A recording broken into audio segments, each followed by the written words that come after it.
The wind never stopped in the frontier town. It moved through the wooden fences, slipped between cracked cabin walls, and whispered across the dry earth like it carried the memory of everything that had ever been lost there. For Eliza Hart, it felt like the land itself refused to forget. She stood outside what used to be her home. Used to be was the only way her mind could accept it now. The cabin was still standing, but barely. One corner had collapsed inward. The roof sagged like it was tired of holding itself up, and the porch steps were scorched from the fire that had come 2 nights after the raid. Everything inside had been stripped: food, supplies, even her husband's tools. What couldn't be taken had been destroyed, and her husband was gone. The silence where his voice used to be was louder than any gunshot she had ever heard. Eliza tightened her shawl around her shoulders, though it did little against the cold wind. She had stopped crying yesterday, or maybe the day before. Time didn't behave properly anymore. It moved in broken pieces, like glass scattered across the floor of her memory behind her. The settlement was already changing its story. People who once greeted her kindly now avoided her eyes, not out of cruelty at first, but fear. Fear had a way of rewriting kindness in places like this. There were whispers, always whispers. The raids aren't over. They'll come back for what's left. It's her presence. She brings trouble. Eliza heard every word, even when they pretended she didn't. A widow in a frontier town wasn't just a woman who had lost her husband. She was a reminder of vulnerability, of violence, of how quickly safety could disappear when no one was strong enough to stop it. And strength here was everything. By mid-afternoon, 2 men from the settlement council came to her cabin. They didn't knock politely. They didn't step inside either. They stood at a distance, as if the air around her might carry bad fortune. One of them cleared his throat. "Miss Hart, we need to speak with you." She already knew it wasn't going to be a conversation. They told her about stability, about peace, about preventing further bloodshed. Their words were careful, practiced-like. They had been rehearsing them all morning, so they wouldn't feel like what they truly were. A decision made without her. There had been talks with the southern bands. The older man said, avoiding her gaze, a marriage alliance would reduce tension. It would ensure protection for the settlement. Eliza blinked slowly. The meaning didn't land at first, not fully. Her mind refused it, as if rejecting the shape of the sentence before it could become real. A marriage, she repeated quietly. Yes, he said quickly, almost relieved she understood. To one of their warriors. Her breath caught not from fear of the word warrior, but from the word too, as part of peace terms. The second man added, as if that made it softer. Eliza looked past them, toward the horizon where the land stretched endlessly. Somewhere out there, beyond the ridges and dry riverbeds, lived the people they spoke of as if they were storms instead of human beings. She had heard the stories. Everyone had. The Comanche were not spoken about, they were warned about. Feared. Turned into cautionary tales told around firelight to keep children obedient and adults alert. And now she was being handed to them like a negotiation. Not asked, not considered, assigned. Her voice came out quieter than she expected. "And if I refuse?" The men exchanged a look. "You won't be refusing," the older one said gently, though there was nothing gentle in it. "This arrangement will proceed with or without comfort." That was the moment something inside her went very still. Not broken. Still, because broken meant there was something left to fix. Still meant acceptance had begun to settle in. That night, Eliza sat alone in her ruined cabin. The wind slipped through the gaps in the wood, brushing against her skin like cold fingers. She looked at the empty space where her husband used to hang his coat. She tried to remember the sound of his laughter. It came faintly, then vanished again. Outside, the settlement continued its life as if nothing had happened, as if a woman's entire world hadn't just been rearranged into something unrecognizable. Eliza closed her eyes.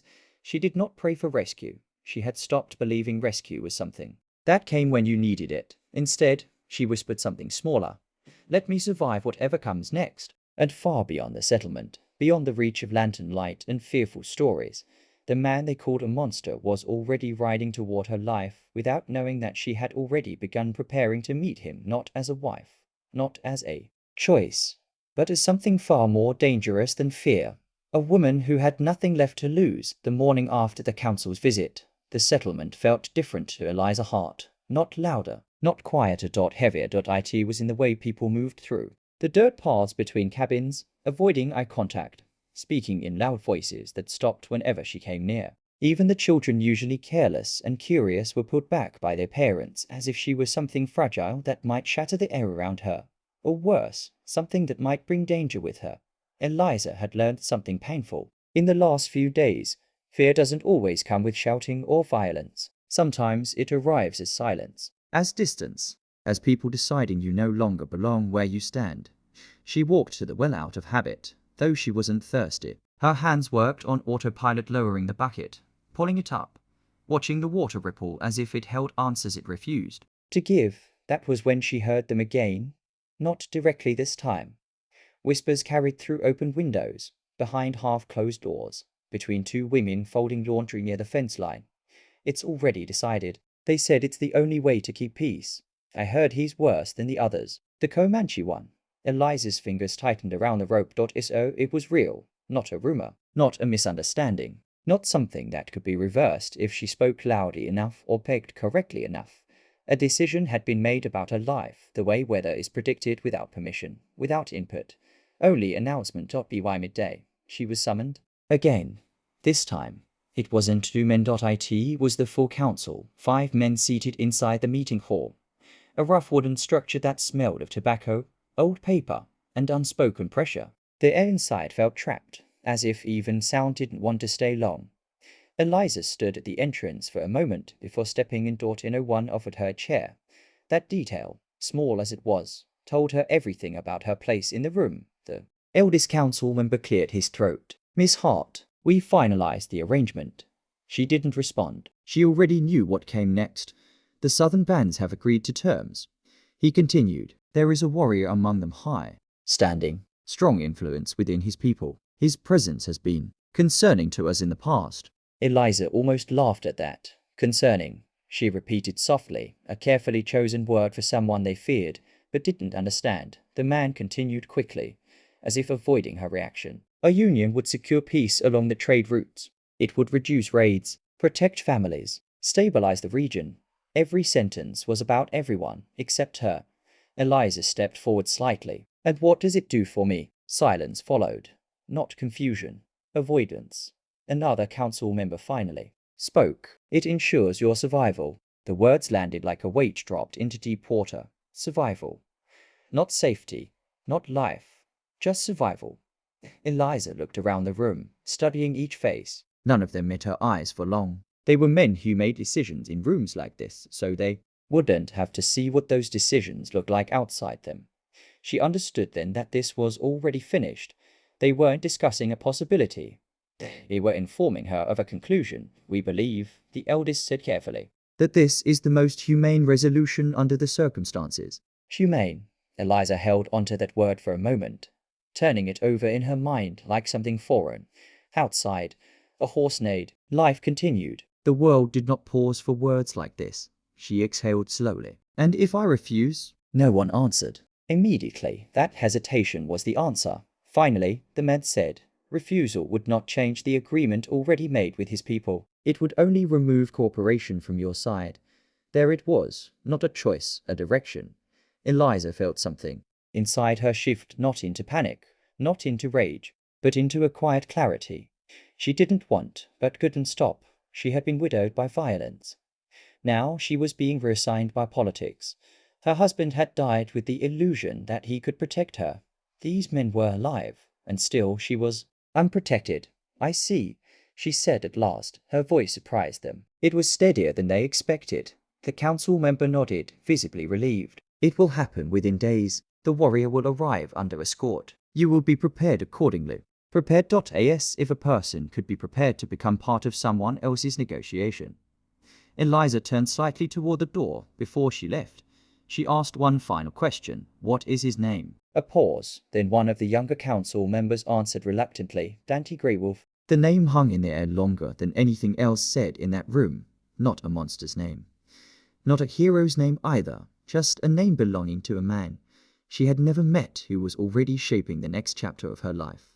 That evening, Eliza sat alone again, but something had changed. The fear was still there. So was grief. But beneath both, something sharper had formed. Understanding. Not of him. Not yet. but of them the people who had decided that peace could be traded like livestock, and a woman's life could be the price of silence. The day the warrior arrived, the settlement changed its rhythm before anyone even saw him. It began with the dogs. They stopped barking.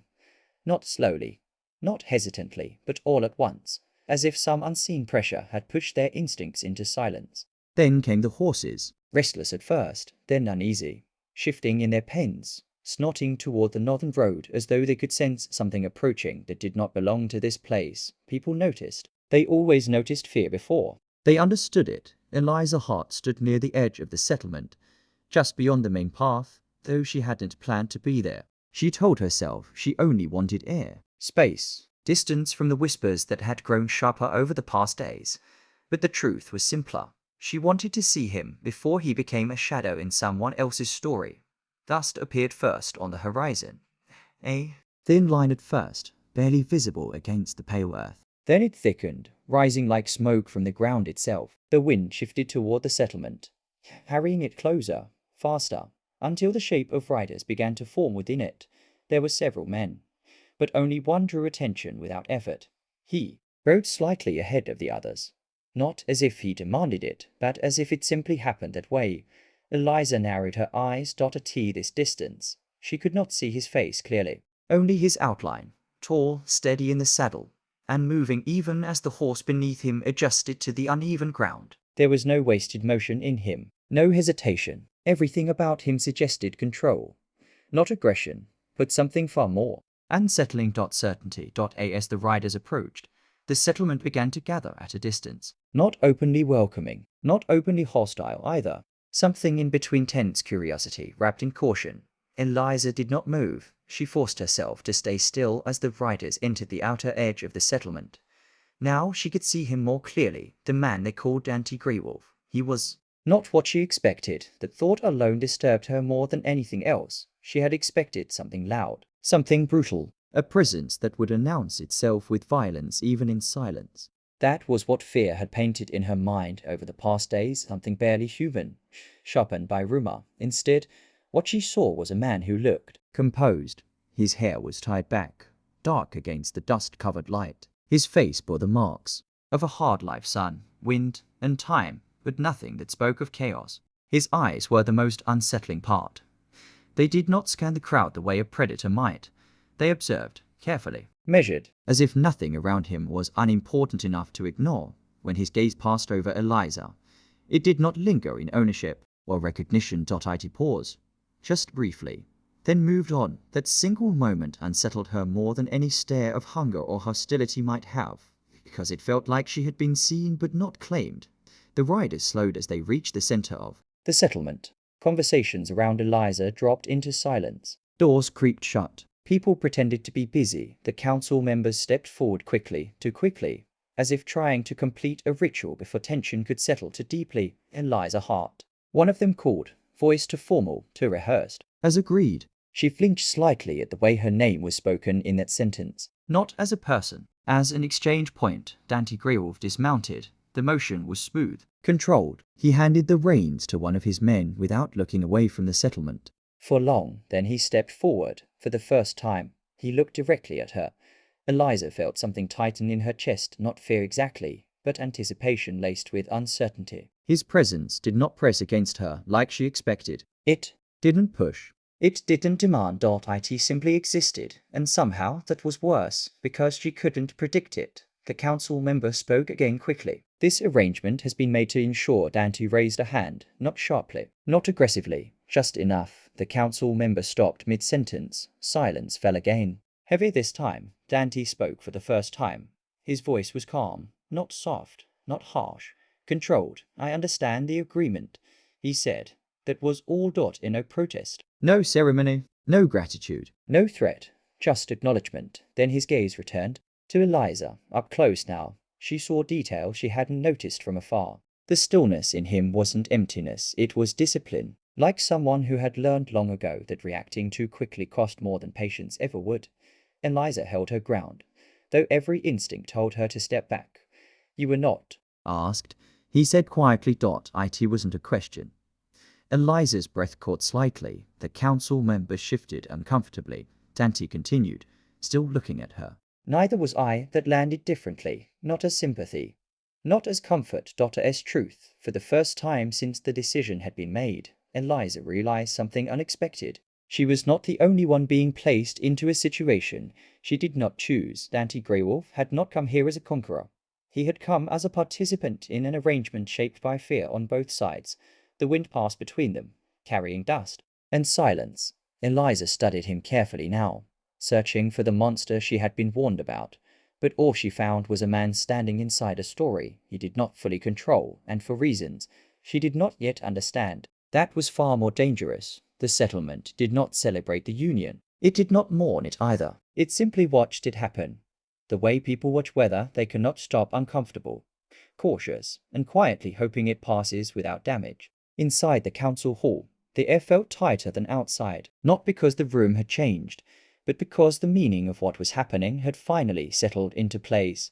Eliza Hart stood near the center, hands folded so tightly her fingers ached. She had been told to prepare, though no one had explained what that meant beyond clothing and timing. There had been no conversation about feelings, no discussion of choice, only logistics. Dante Greywolf stood several steps away. He had not moved closer since arriving. That alone unsettled her more than anything else. Most people, when placed in proximity like this, try to close the distance through words, gestures, authority, or force. He did none of those things. Instead, he remained where he was, as if space itself was part of his discipline. The council elder cleared his throat, attempting ceremony. By mutual agreement of both parties and in accordance with, Dante interrupted again. Not rudely, just enough to redirect the moment. I understand, he said simply. The elder hesitated, then nodded, relieved to avoid further speech. Eliza glanced at Dante briefly. He was not looking at the council anymore. His attention remained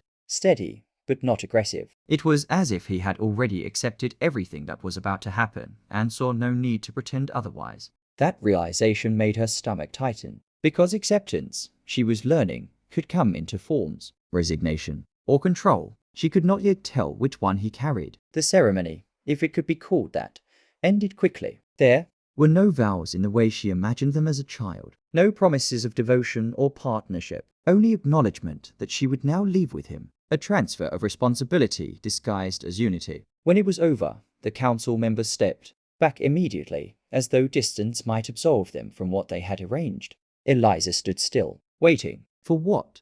She was unsure. For someone to say this was a mistake, for someone to ask her again if she agreed, for anything that resembled choice. None of it came. Instead, Dante turned slightly toward her, not fully facing her yet, just enough to indicate attention. You are not required to walk beside me if you do not wish it, he said. The words landed strangely in her chest, not because they were kind, but because they were unnecessary in this situation. No one had offered her unnecessary things in a long time. Eliza frowned slightly. And where am I required to go? Faint pause. Then, nowhere. That is the difference. Silence followed. The council shifted behind them, uncomfortable with the exchange. It wasn't how this was supposed to sound. There was supposed to be order, finality, submission. Instead, there was conversation. Eliza studied him more carefully now. You speak as if this is not settled, she said. It is settled, Dante replied. That does not make it right. It only makes it done. Something about that answer made her chest feel tighter, not with fear, but with confusion. She had expected ownership, or dominance, or at least the arrogance of someone who believed he had won something. Instead, she was speaking to someone who seemed aware of the weight of the arrangement, aware of the lack of choice, aware that none of it had been born from trust. Dante finally turned fully toward her. His gaze was steady again, but not invasive. I will not force you into anything beyond what has been agreed, he said. You will not be treated as property. You will not be harmed. The words were simple, direct, almost clinical, but there was something underneath them that she couldn't immediately name. A boundary, not for her benefit alone, for his. Eliza's voice lowered slightly. And what exactly has been agreed? A brief pause. Travel, shelter, protection, he said, then added, after a moment. And no interference between us unless necessary. That last part lingered. No interference. Not intimacy. Not expectation. Just coexistence. Eliza let out a slow breath she hadn't realized she was holding. For days, she had prepared herself for something worse than this. For force disguised as union. For control disguised as care. But what stood in front of her now was something else entirely. Distance maintained deliberately. By the third day of travel, Eliza Hart realized something she had not expected at all. Nothing had happened. Not in the way she feared, not in the way she had been trained by rumor, grief, and survival to expect. The journey with Dante Greywolf did not feel like escape, nor did it feel like captivity. It felt like something in between carefully structured silence stretched across miles of open land. Each morning, they left before the sun fully rose. The air was cold enough to sting her face, and the ground beneath their horses shifted between dry dirt and uneven grassland. The world around them was vast and empty, as if it had forgotten how to witness human problems. Dante always rode slightly ahead, not far enough to abandon her, not close enough to pressure her, just enough space that she always knew where he was without feeling him on top of her presence. At first, that distance had bothered her. It felt intentional in a way she couldn't decode, but by the third day, she began to notice something else. It was not avoidance. It was restraint.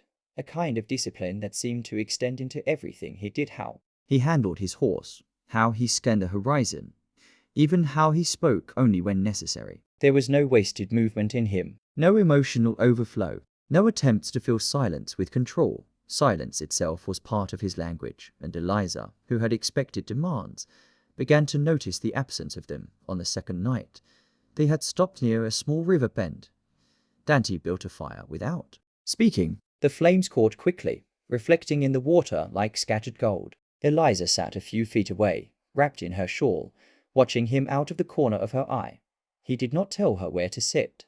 He did not tell her to sit at all. He simply worked, then sat on the opposite side of the fire, leaving space between them, as naturally as if it were part of the arrangement. That was the first crack in her fear, not because she trusted him, but because he did not behave like the threat she had rehearsed in her mind. On the third day, something changed further. They passed a stretch of open land where dust storms were common. The wind picked up without warning, carrying grit across the plains. Eliza pulled her scarf higher over her face. Squinting against the sudden sting, her horse shifted nervously, and then she saw it, two riders in the distance, moving along the same path, but not part of Dante's group, strangers. Dante slowed slightly, not dramatically, just enough for Eliza to notice. One of the riders called out something she could not hear clearly, but the tone carried easily across the wind. Mocking, provoking. Eliza felt her body tense immediately. Instinct, not thought. She had lived long enough in settlements to know what men like that meant when they rode too confidently towards someone they assumed was alone, but she wasn't alone. Dante did not respond at first. He simply watched them approach. Eliza expected him to reach for a weapon, to speak sharply, to assert dominance in the way she had seen men do when threatened. Instead, he shifted slightly in his saddle and said only one thing: "Stay behind me." It was not loud, but it was final. Eliza hesitated, not because she wanted to disobey, but because she realized, strangely, that she had not been ordered before. Not like this, not with such calm certainty that there was no room for argument. She moved her horse back a few steps. The riders approached closer now. One of them laughed. The sound was rough, careless. Dante did not change expression. He simply waited until they were close enough to understand that he was not avoiding them. He was allowing them to reveal themselves. A few seconds passed. Then the riders slowed. The laughter faded. Something in Dante's stillness had shifted the atmosphere, not with aggression, but with presence. The kind of presence that made reckless confidence feel suddenly unsteady. One of the men muttered something under his breath, then turned his horse slightly away. Second forward. Minimum. Biblical shame of confrontation. No violence. Disappearance, as if the moment they stopped performing bravado, there was nothing left to sustain it. Eliza exhaled slowly, realizing she had been holding her breath. Dante did not look back at her immediately. When he finally did, his expression remained unchanged. They were testing boundaries, he said. Eliza frowned slightly. "And you didn't stop them?" "I did," he replied simply. She looked toward where the riders had disappeared, without doing anything. A pause. Then, "Not everything requires force." That sentence stayed with her longer than she expected, because in her world, everything had required force, survival, protection, authority, even grief. All of it had demanded impact. But Dante Grewolf seemed to operate differently. Not softer, not weaker, just controlled. That night, as they set camp again, Eliza found herself watching him more openly. He noticed but did not comment. Instead, he continued his routine, as if her observation changed nothing. That, too, unsettled her. Because fear depended on unpredictability, and slowly, she was beginning to understand him. Not fully, not safely, but enough to see cracks forming in the story she had been told. The feared warrior was not a storm. He was a wall, and walls did not move easily. But they also did not attack unless something tried to break through them first. The storm arrived without warning. One moment, the land was still flat, open, endless beneath a fading grey sky. The next, the wind shifted sharply, as if something unseen had turned the world's breath inward. Clouds gathered fast, thick and heavy, swallowing the last traces of evening light. Eliza noticed Dante before she noticed the storm itself. He had stopped riding, not abruptly, but with the same quiet certainty he was beginning to recognize as his instinct for change. His head tilted slightly upward, reading the sky the way other men read maps. "We stop here," he said. There was no discussion, but this time, Eliza didn't question it. They moved quickly to a shallow rock formation near a cluster of trees. It wasn't shelter in the proper sense, but it was enough to block the worst of the wind. Dante secured the horses first, tying them in a way that suggested experience rather than urgency. Eliza watched him closely, even under pressure. He did not rush. That was something she had begun to understand about him. Urgency did not rule his decisions. Timing did. The first rain hit like scattered needles. Then came more. Within minutes, the storm fully collapsed over them, turning the world into noise, wind tearing through branches, rain slamming into stone, thunder rolling low across the land. Like distant drums, Eliza pulled her coat tighter, shifting deeper under the rock overhang. Cold water still found its way in, soaking her sleeves, her hair sticking to her skin. Dante sat nearby, slightly angled away from her, not ignoring her presence, but not crowding it either. He checked the fire they had started earlier, but it was already dying under the rain. Without hesitation, he moved it closer to the rock, shielding it with his body until it caught again. Eliza noticed everything. She noticed what he did and what he didn't do. He didn't complain. He didn't curse the weather. He didn't turn the moment into something dramatic or performative. He simply adapted. Hours passed like that, slow, uneven, broken by flashes of lightning that lit the landscape in white fragments. At some point, Eliza stopped shivering as sharply. Not because the cold left her, but because her body began to accept it. The silence between them deepened. Not uncomfortable anymore, just present. Then, without looking at her, Dante spoke. "You are quiet by choice," he said. Eliza blinked, glancing at him. "Is that a problem?" "No," he replied. "It is unusual." A faint, almost humorless breath escaped her. "You say that like you know many women who choose otherwise." A pause. "I know many people who speak to fill silence," he said. That answer lingered. Eliza studied him for a moment, rain still hammering the stone around them. "And you don't." "I did," he said quietly. "Once." The words came without emphasis, but they changed the air between them. Eliza did respond immediately. Something in his tone suggested that the past he referred to was not something he spoke of often or lightly. She hesitated, then asked, softly, "What changed?" Dante's gaze stayed on the storm outside. For a long time, he said nothing. The fire flickered between them, struggling against the damp air. Finally, he answered. "People stopped listening," he said. That was all. No explanation, no detail, no story. But somehow, it was enough to suggest there had been more than silence involved. Betrayal, perhaps. Loss, certainly. Eliza looked away, letting the rain fill the gap between words again. After a while, she spoke again, quieter this time. "You were not what I expected." Dante didn't look at her. "And what did you expect?" She hesitated. The truth felt heavier than she wanted it to. "A man who would treat me like something that belonged to him," she admitted. Silence followed. Not judgment, not approval, just acknowledgement of the honesty. When Dante finally spoke again, his voice was steady. "I do not believe people belong to each other," he said. Eliza turned her head slightly toward him. Outside, thunder rolled again, deeper this time. He continued, but I also do not believe people are free from the consequences of being placed together. That sentence stayed suspended in the air longer than the storm's echo. Eliza tried to understand it fully, not as philosophy, but as reality. They were not here by choice. Neither of them, and yet, here they were, sharing shelter, sharing silence, sharing survival. The rain began to slow hours later, turning from a roar into a steady rhythm, then into occasional drops sliding from stone.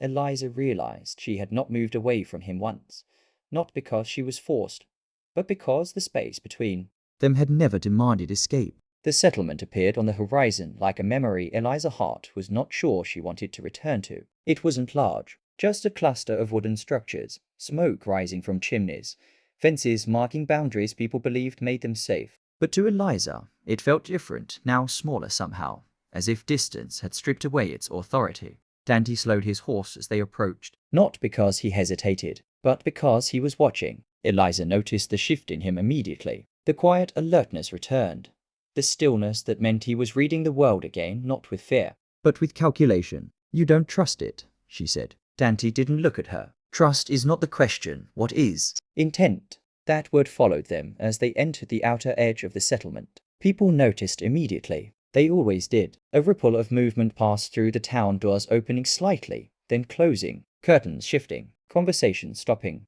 Mid-sentence, Eliza felt the familiar weight of being observed, but this time it was different. Before, she had been the widow. Now, she was something else. Something attached to him. The man they feared. The man they had traded her to. Whispers spread quickly. He came back. She's still with him. That's the Comanche warrior. Eliza kept her gaze forward, but she felt every word like pressure against her skin. Dante did not react. Not once. He guided his horse through the center path as if the attention did not exist. But Eliza noticed something subtle. His posture changed slightly, not in aggression, but in readiness, like a door that could close instantly if needed. They reached the council hall by midday, and that was when everything shifted. The council members were already waiting, but so were others, men from the settlement, a few women, even traders who had no official voice but plenty of opinions. The room was fuller than it should have been, as if curiosity had outweighed caution. Eliza dismounted slowly.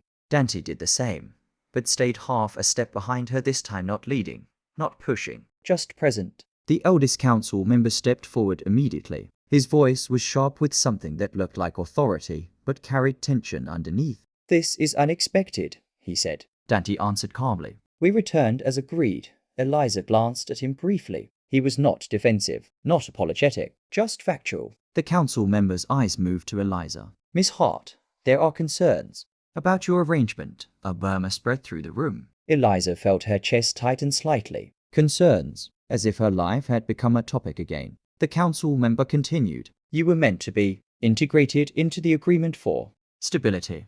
There are those who feel your continued presence here complicates matters." Dante shifted slightly. Not forward, not threatening, just enough for the room to notice him. And they did. Immediately, the tone changed. The council member cleared his throat. "However, there are also discussions about whether the agreement should be reconsidered." That word hung in the air. Reconsidered. Eliza looked between them. It became clear quickly. They were afraid. Not of her. Of him. And more importantly, of what they could no longer control. Dante finally spoke again. "Say what you mean," he said quietly. Silence followed. Then the council member exhaled. "There are those who believe she should be returned to us. The arrangement is politically unstable." A pause. "And others," Dante replied, "who want her removed entirely from both sides." The honesty made the room shift. Eliza felt it then. Not fear of violence, but fear of being discussed as if she were already absent from her own life. Dante turned slightly toward her. For the first time since arriving, his voice softened just enough for only her to hear. "You are not required to stay here," he said. Eliza frowned slightly. "And where would I go?" A pause. "Anywhere you choose," he said. That answer should have been simple, but it wasn't, because it exposed something she had not allowed herself to admit during the journey. She had started to believe she had fewer choices than she actually did. The council grew restless behind them. One man spoke again, louder this time. "This is not a matter of personal sentiment. This is about stability." Dante turned back to them. His voice remained controlled. "Then stop calling control stability," he said. The room went still. Eliza felt it then, the shift she had been sensing for days finally reaching its point of no return. This was no longer about an arrangement. It was about control, about fear, about who got to decide what her life meant. The council member stepped forward. "We are offering resolution." Dante looked at him for a long moment, then said, simply, "No, not louder, not aggressive, just final." Eliza's breath caught slightly at the simplicity of it. The council member stiffened. "This is not your decision alone," one of them said. Dante nodded once. "Correct." Then he looked at Eliza fully. The entire room seemed to fade slightly around that moment. "You decide," he said. It was the first time anyone had said it clearly, not implied, not controlled. Said. Eliza felt every gaze shift toward her. The widow, the agreement, the complication, the solution, the problem, all of it. She looked at Dante, then at the settlement. Behind him, a place that had taken everything from her once already, not through violence, but through decisions made without her. Then she looked back at the man who had been called a monster, but had never once treated her like property. Her voice was quiet when she finally spoke. "I will not be moved like an object again." Silence. Then she added, firmer, "Not by you." "Not by them." Dante nodded once. "Not in satisfaction. In acceptance." The council members exchanged uneasy glances, because for the first time, they realized something had shifted. She was no longer a decision to be made. She was the one making it. The wind over the frontier felt different the next morning. Not softer, not calmer, just less certain. Eliza's heart stood outside the small structure where she had spent the night, watching the horizon blur into pale gold as the sun rose. The settlement behind her was awake, but quieter than usual. People moved carefully, like they were afraid the wrong sound might trigger another change in something they no longer controlled. Because something had changed, and everyone knew it. Dante Grewolf stood a short distance away, checking the horses, as he always did. Routine, discipline, the same steady rhythm that had carried them through storms, strangers, and silence. But even he felt different now. Eliza could see it, not in his posture, in the space he left untouched. It wasn't avoidance anymore. It was respect, not the kind spoken about in councils or written into agreements, but the kind that existed only when someone recognized that another person could no longer be moved by force of decision. Eliza tightened her shawl as she stepped closer. For a moment, neither of them spoke. That had become their language. Silence first, then truth, if it came. Dante finally broke it. "They will not stop watching." Eliza glanced toward the settlement. "Let them watch."